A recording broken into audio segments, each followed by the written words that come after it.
Are you practicing the art of allowing, or are you practicing the art of disallowing? The art of allowing what?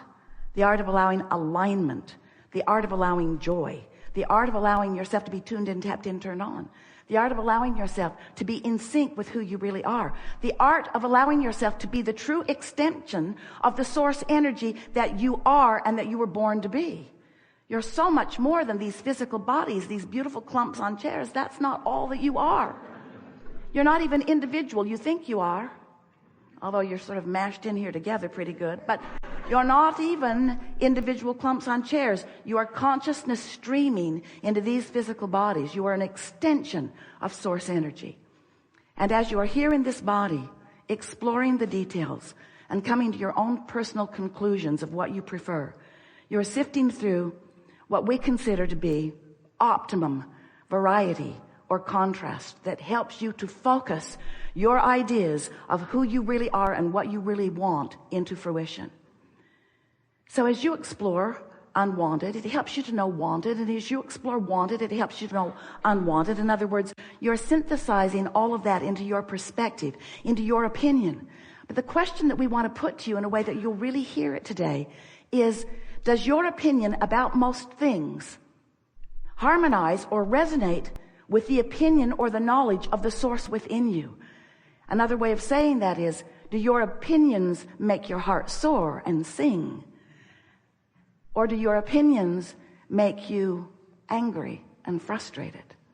Because, of course, you have free will to feel the way you want to feel about whatever. We were just saying that since it equals your point of attraction, we know it's a big price to pay to get everything in the world that you've ever wanted, to start tuning yourself to good feeling thoughts. We know that's hard.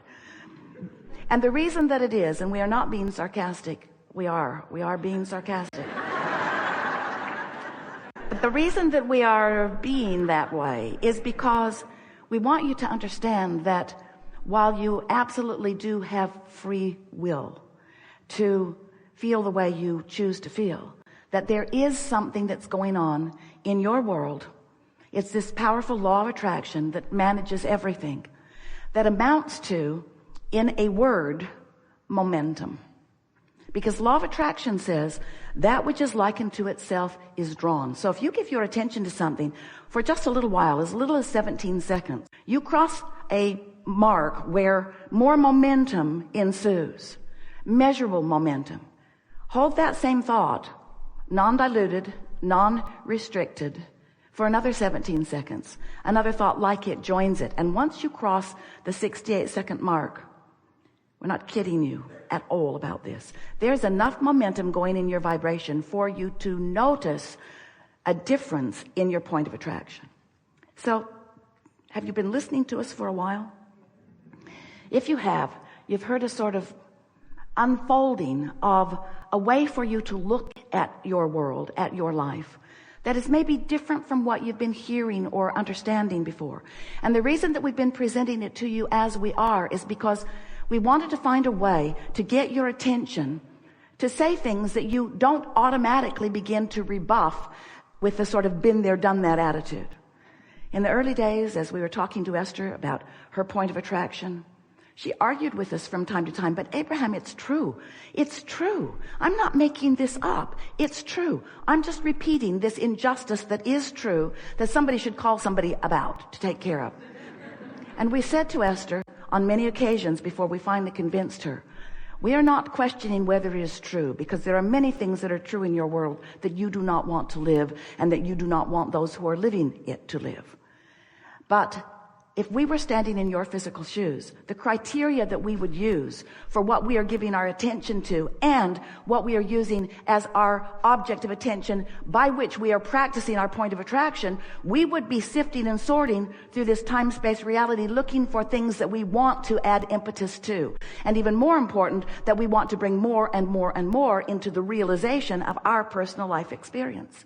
Just because it's true is not a good enough criteria. Is it true and do you want it? Or how about this? It has never been in all of the universe and I want it. It does not have to have ever been true for you to be the creator of it, because you are the creator of your reality, not the regurgitator of someone else's. not the regurgitator of someone else. And so we talked to you about law of attraction. We told you it was a powerful law. And we said to you, you get what you think about whether you want it or not. And we said to you, you can tell by the way you feel whether what you are thinking about is what you want or whether it is the absence of what you want. And then we began to explain to you that there is a vibrational reality that is the precursor of all manifested reality. It's the vibrational version. It's the version you practice in your mind. It's the version that you practice through living of life. It's a vibrational version. You are spinning off this vortex of powerful positive creation. Because when you know what you don't want, you know what you do want. If you're rude, you want to be nice. If someone is rude, you want them to be nice. If you have not enough of something, you want it. The contrast helps you launch these rockets all day, every day. And we want you to understand that there's a vibrational version of what you desire that is a reality. It is a vibrational reality. That the source within you, that non-physical part of you, that part of you that remains non-physical, that continuous, eternal, non-physical part of you that stands in non-physical support of everything that you are, that non-physical part of you stands with that vibrational reality that you have crafted, in part before you even came into this physical body, because there was certainly a trajectory, who stands now as the further culmination of everything that you have asked for, everything that you have singularly or collectively asked for. There is a vibrational reality about your world, the likes of which humans have not yet seen, but you have the potential of seeing. Any one of you, as you begin to stop doing that thing you do that holds you in resistance to this vibrational reality, and therefore begin to allow yourself to be a vibrational match to your own vibrational vortex of creation. Now, if you've been listening to us for a while, you heard all of that. In fact, you've heard it and heard it and heard it. There was a book written, a New York Times best-selling book, on every one of those topics that we just talked about. And the most recent one was the vortex. The vortex. We said to you, get in the vortex, get in the vortex, do your best to get in the vortex, get in the vortex, get in the vortex, get in the vortex. And finally you said, how? You've convinced me that I want to be there. You've convinced me that it's the place to be.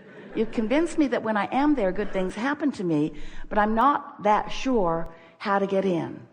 And we say, you do it by finding thoughts that feel good and practicing them until they are your chronic pattern. That's how you maintain that. So then we've moved a little beyond an explanation. As we now have you convinced, say yes or don't. Coercion is so satisfying and flies in the face of everything we know about law of attraction. So your vortex of creation is moving and gathering, and the source within you is there with it. And everything is queued up for your realization. But what does it take for you to be in a place where you realize, and by realize, we don't just mean you sort of see it in your mind. We mean you fully realize it. How does it move from a vibrational reality where you can feel it and sense it and be glad for it? And oh, that's a wonderful state of being. We want you all there all the time. But how does it move from that vibrational reality where you sense it, where you trust it, where you have faith about it, and where you can now see it and hear it and smell it and taste it and touch it in a way that others can see it and hear it and smell it and taste it and touch it? How does it move from that vibrational reality that you are conjuring and creating all day, every day, into what you want to call real life experience? And that really is what the subject of the art of allowing is. It's really what the subject of understanding your point of attraction is. It's really about what the subject of waking up in the morning and realizing that while you slept, your momentum subsided. Ooh, so good to know. Most of you don't receive the benefit of that subsided momentum, because when you wake up, you pick up the subjects where they were yesterday and start talking about them again right away. Tweet, tweet, tweet, tweet, tweet, tweet, tweet. Blog.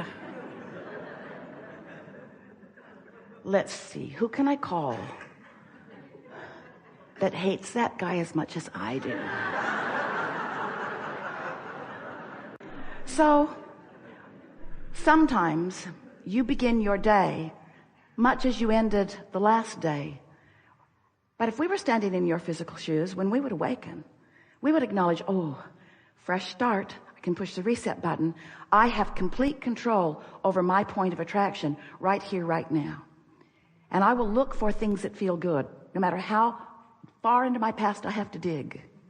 I will look for things, no matter how sifting I have to become, because I understand we're speaking for you. I understand that what I think and what I feel equals my point of attraction. And what I allow or disallow from this magnificent vibrational reality that I have crafted is completely dependent, contingent upon what I do right here, right now in preparing my point of attraction. So as we've been talking to Esther about this point of attraction, she is reaching for the best word to describe it. For a while, we called it the grid, sort of like this framework that would fill in with details, like the frame of your house, and then it fills in with all of the other beautiful things. So there is this vibrational grid that you establish. She found words like climate, this atmosphere, this environment. It's like the petri dish that the scientists so carefully prepare so that they can grow exactly what they intend to grow in their scientific experiment. This is what you are wanting to do. You're wanting to understand you have a point of attraction, and we love you so much. You know what's coming next. You haven't been tending to your point of attraction all that well.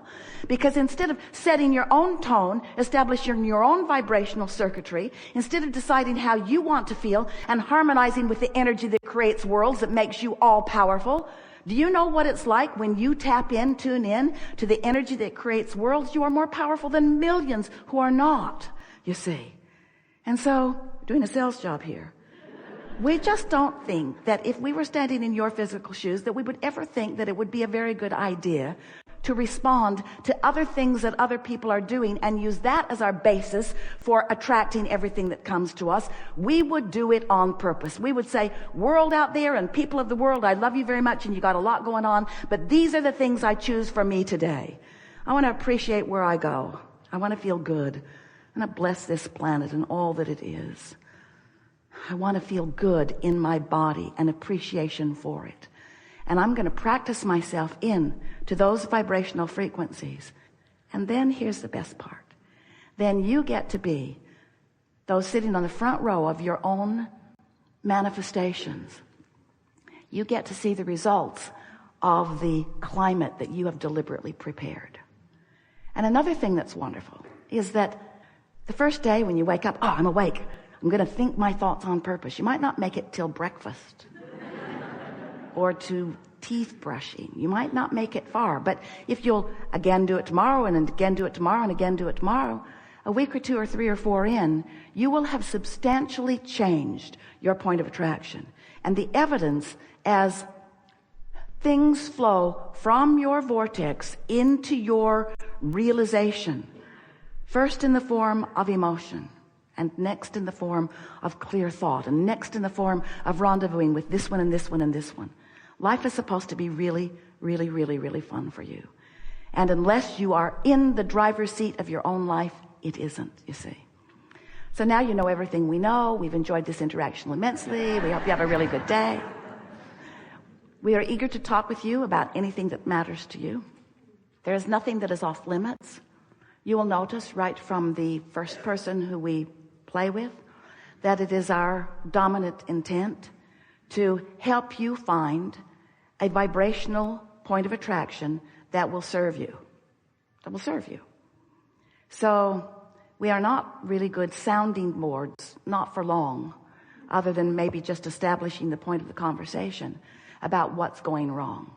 Because we see no value in helping you to describe in any detail an event, an experience, opportunity that has not yet shown up in the way you want it to, and hold the vibration of why you don't want the rain active in your vibration. We want to talk about why you want the rain. We want to talk about why you want the gig, why you want the job, why you want the lover, why you want the fun, why you want the clarity, why you want whatever it is that you want. Because whatever it is that you want is a wonderful thing. You've crafted it out of what you've lived, and it's valid, and it is a reality, and it is a vibrational reality, and it is ready to pop for you. You've just got to find resonance with it. And that's what we're all about here. So let's go find some resonance.